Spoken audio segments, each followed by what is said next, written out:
A Problem of Four by Imagination Junkyard. Chapter 3. Fight. There was a flurry of activity around Vio. He took a quick glance around. There was only one reason for everyone to be scrambling to pack up camp like they were. There was a portal. Well, that's poor timing, he thought with a sigh as he finished getting his own belongings together. On the other side of the portal was a wide open field, the sun even higher in the sky than before. Maybe a little past noon, with the silhouette of a small town in the distance. That was good. They wouldn't have to travel far to find people that they could talk to regarding any monster sightings. Even more importantly, there might be a forge there. If there were, he wouldn't need to get the help of everyone else. He'd have all the tools he'd need right there. Does anyone recognize this place? Warriors asked. Nope, not yet. Maybe once we get to town? So the group began their trek. To Via's surprise, Time fell into step next to him. Feel better after your walk? The man asked quietly. Is that why I'd been out in the woods? Yes, he replied. Good. Time gave a nod and then called back towards the front of the group as he called, How is everyone doing on supplies? If we'll be in town, that'll be a good time to restock. Warriors nodded. Let's do an inventory check. How many health potions do we have? Check your bags. We'll go from person to person and count. By the time we're out of town, I want everyone to have at least one on hand, but more is better. Vio dug into his own bag, doing a quick count of everything they had so that he'd be ready to call out the amount for each question asked. Because no doubt the captain would also be tallying up things to restore magic and stamina, as well as checking in on food supplies, though the majority of the food stack would probably fall on Wild. Warriors called out names, and each person replied with their inventory. 4? I have... Green frowned, fingers twitching against the air where he'd expected there to be tree bark. Wait, I'm back with the group? Okay, something was definitely wrong. Winding up in the forest with no memory of being there, and now standing amongst the others, a town in the distance that hadn't been there before? And it was definitely later in the day than before, considerably so. Am I blacking out? Are the others actually still here and taking control? 4? He jolted at Warrior's tone. Huh? How many? With wide eyes, he did a quick glance around the group. There was nothing he could see to help him figure out what the man was talking about. How many what? The captain looked exasperated. How many health potions do you have? Oh, he fumbled through his bag. 2. All right. Warriors moved on to Wind, and Green's expression tugged into a frown again, brow furrowing. It looks like we're heading into town. Good. I'd better see if there's a forge to get the Forsword fixed. Whatever is going on is getting really out of hand. As they approached town, he half listened as the usual plan was discussed, rubbing idly at his oddly achy back. The group would split up. The younger ones would seek out other youths and check for any interesting tidbits of information they might not be so keen on sharing with adults. Time would find a store and buy what was on the list Warriors had made, while everyone else would explore the rest of the town and chat with different townspeople about the local going-ons. Green, of course, had his own plan. Find a forge if there was one, and, if not, snag Legend and whoever else was willing to give him a hand with his sword. Preferably the same ones who had helped last time. He liked to think they'd gotten a pretty good system going. 2.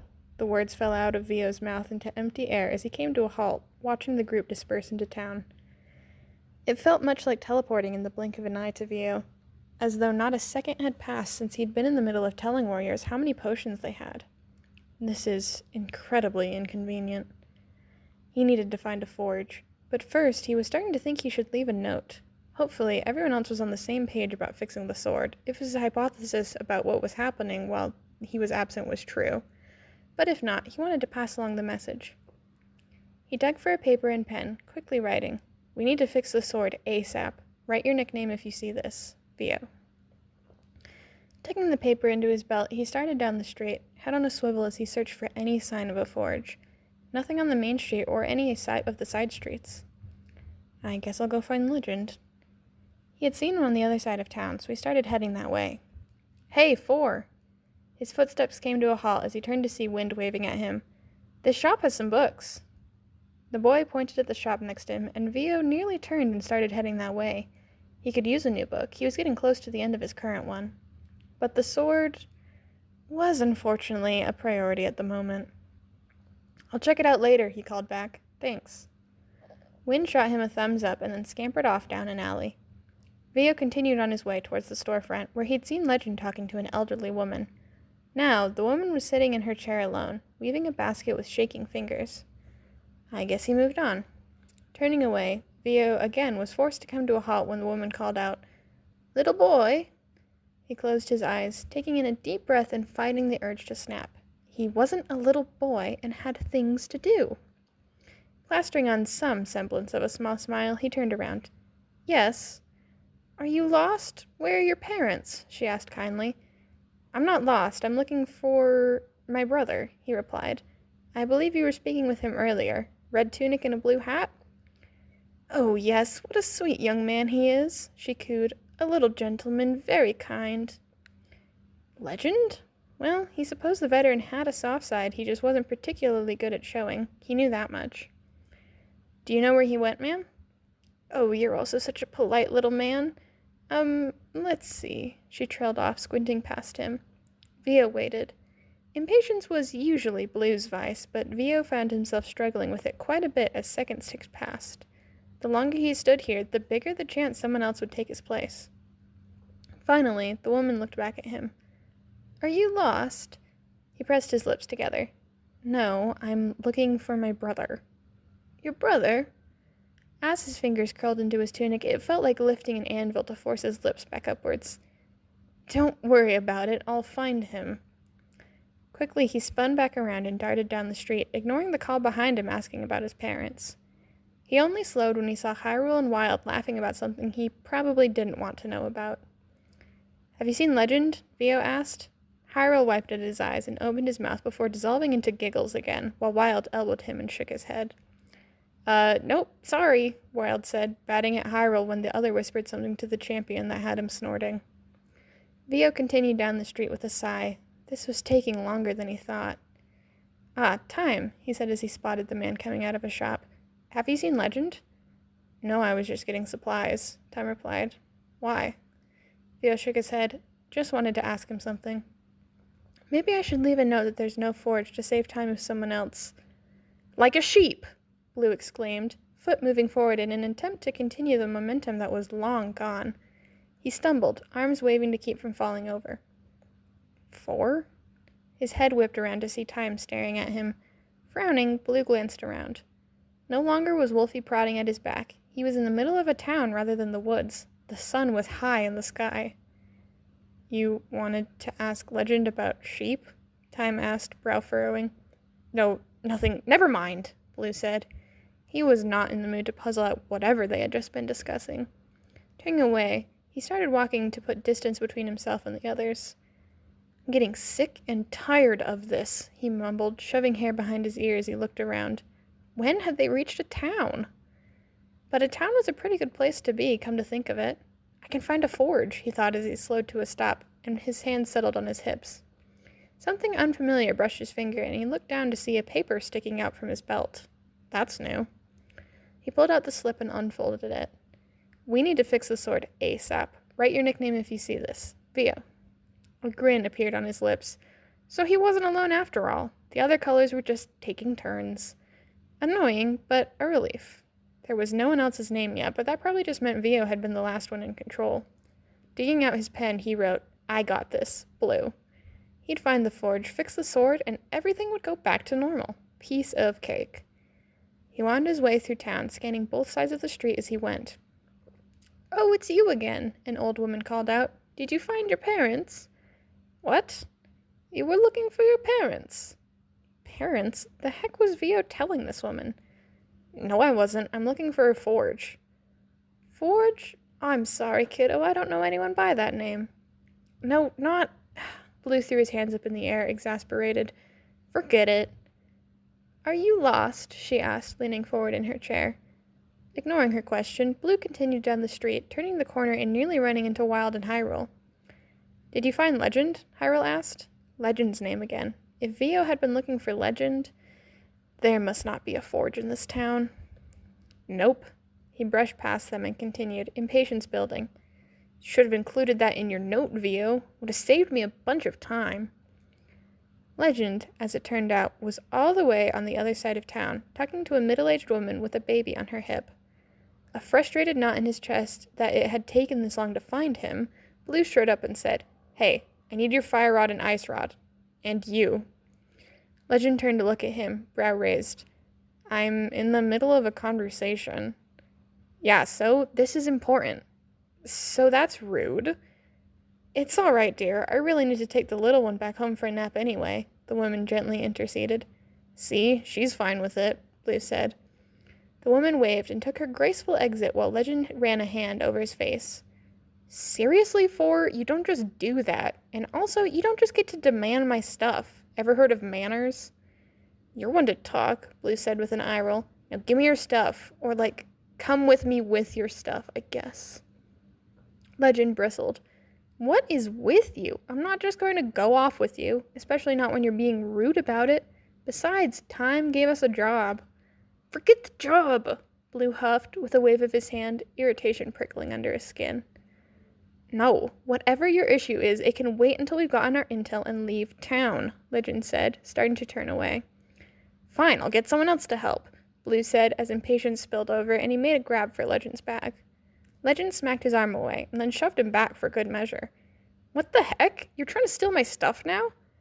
"I need it and you're being a selfish jerk," Blue barked, shoving him back. "I'm being the jerk," Legend pushed him in return.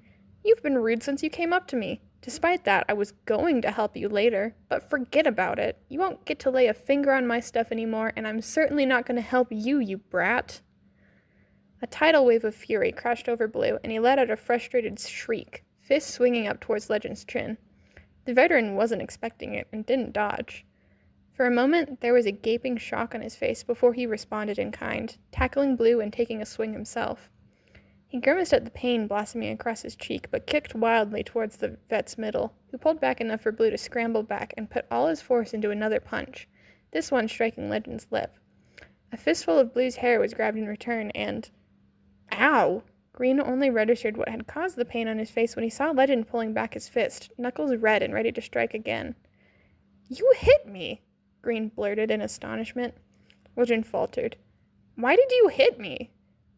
"Because we're fighting, you idiot," Legend snapped, even as he blinked rapidly in confusion. "Besides, you hit me first." "Why would I hit you?" Green squawked. "Just what did I miss?"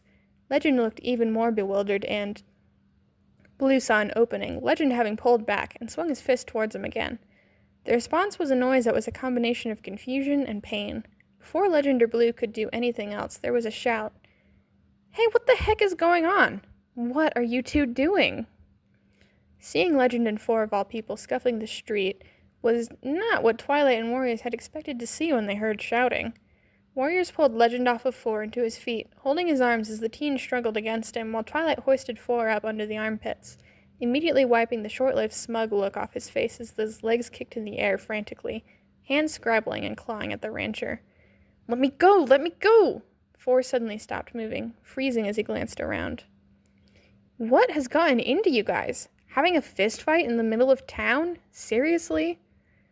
"What is going on over here?" Time asked as he hurried around the corner, gaze scanning over the group. Four drooped like a wilted plant, head hanging low. "It's not my fault," Legend snapped as he tried to yank his arms away from Warriors. Four lifted his head and stared at Legend, brows furrowed. "He started it out of the blue." Four let out a funny laugh, muttering, "Blue, it would be," before his head suddenly dropped again with a mournful noise. "He tried to steal my stuff and then punched me when I said no," Legend continued to defend as Four jerked a bit in Twilight's grasp. Lips curling in a snarl, Four opened his mouth but suddenly stopped before saying anything in reply. Legend added, "Four's lost his marbles." "I have," Four whimpered. "I lost all 3 of them." Seeing that the fight seemed to have left Four, Twilight cautiously lowered him to the ground.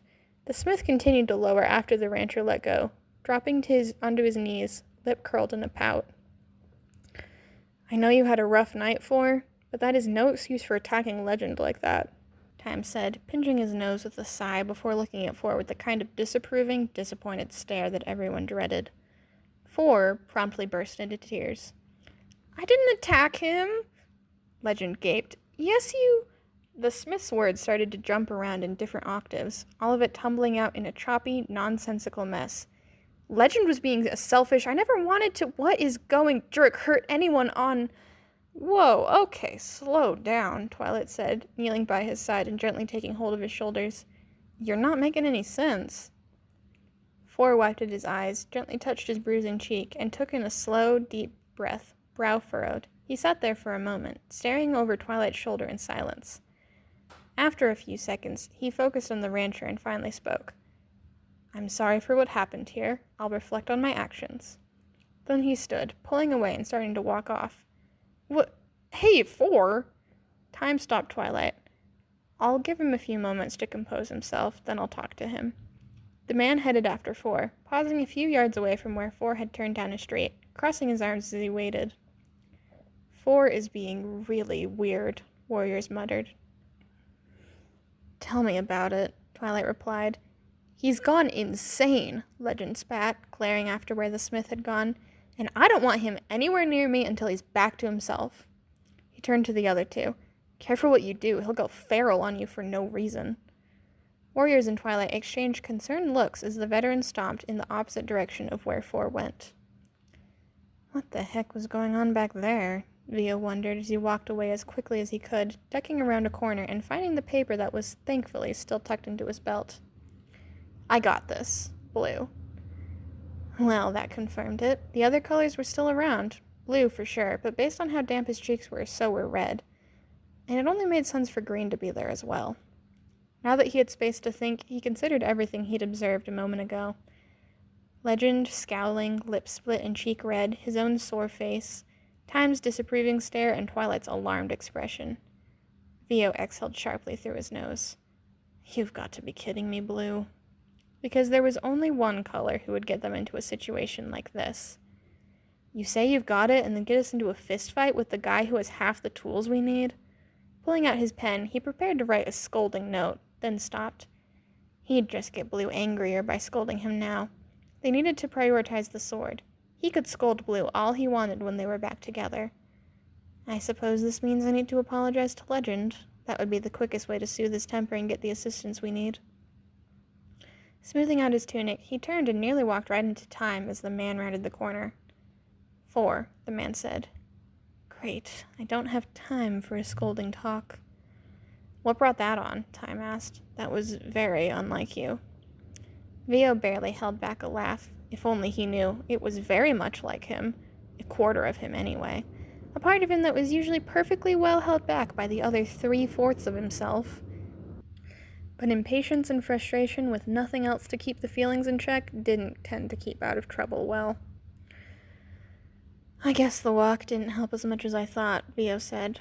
Whatever the context was for the walk, he wasn't entirely certain, but if Time had asked if he was feeling better afterwards, he must have seemed emotional beforehand. Red or blue, presumably. Look, we all have bad nights, Time said, but I know, it's not an excuse to treat someone like that, Vio said, holding up a hand.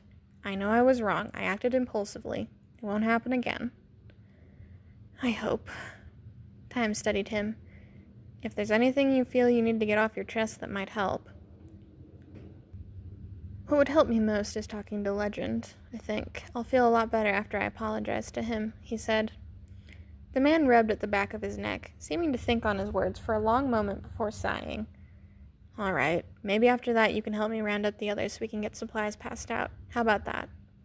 Well, he'd need to round up some of the others to get the needed assistance with the 4 swords, so he supposed he could do that. All right. Time gave him a nod and stepped out of his way. Vio headed back towards where the fight had been, but Legend was no longer there, just Twilight and Warriors quietly talking to each other. Similar to what Wild said about Twilight's words cut short as Warriors glanced past the rancher at Vio and gave a quick shake of his head. Twilight turned to look back at Vio. They must have been talking about him and his odd behavior. He could hardly imagine how it all looked from the outside. He barely had any sense of how much time passed between his own appearances. He couldn't even begin to guess how often the others might be switching beyond what he knew of or what they might have been doing as they were in control. I probably look like I've gone insane. Where did Legend go? He asked. Twilight and Warriors swapped uncertain looks. Vio sighed. I'm not looking to attack him. I want to apologize. Twilight sighed. He went that way. Vio nodded and headed off in the direction the rancher had pointed out. Time to fix this. He found the vet sitting against the wall, rubbing his cheek. As soon as he spotted the smithy, he got to his feet, looking at him warily. I'm sorry, Vio said. Legend eyed him, arms folding, but didn't say anything. I was wrong to attack you like I did, Vio added. Legend looked at him with a scowl. Yeah, you absolutely were. What the heck is wrong with you today? I didn't sleep well, Vio said. It was a really bad night. I've been out of sorts all day because of it, but that's no excuse for how I acted. It all boiled over onto you, and I'm sorry. They were all familiar with nightmares. Perhaps using the reason of having a distressing night would be enough to smooth Legend's ruffled feathers. Enough to get his help, at least. Legend's expression did soften just a smidge at that, even as his arms remained crossed.